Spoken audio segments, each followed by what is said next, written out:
Change control ఎవాల్యుయేషన్లో రెగ్యులేటరీకి route అయిన తర్వాత regulatory అసెస్మెంట్లో ఈ చేంజ్ కేటగిరీ ఏంటనేది డిసైడ్ చేస్తూ ఉంటారు. సో దాంట్లో మనం చాలా వింటుంటాం, సప్లిమెంట్స్ అని, CBU-30 అని, CBU-0 అని, యాన్యువల్ రిపోర్టబుల్ అని.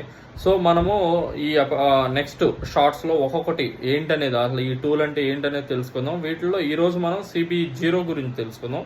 CBU-0 అంటే ఈ కైండ్ ఆఫ్ చేంజెస్ అనేవి చాలా మైనర్ చేంజెస్. వీటి వలన ప్రొడక్ట్ యొక్క SISPQ strength, identity, safety and purity and quality, ఈ 5 పారామీటర్స్ ఏమన్నాయో వీటికి ఎటువంటి ఇంపాక్ట్ లేదు. అట్లాగే నేను ఈ అప్లికేషన్ ఏదైతే ఉందో CBU-0 అప్లికేషన్ FDAకి సబ్మిట్ చేసిన తర్వాత ఆన్ రిసిప్ట్ ఆఫ్ FDA దీనిని రిసీవ్ చేసుకున్న నోటిఫికేషన్ మనం రిసీవ్ చేసుకున్న తర్వాత మన ప్రొడక్ట్ని డైరెక్ట్గా మనం డిస్ట్రిబ్యూట్ చేసుకోవచ్చు అని CBU-0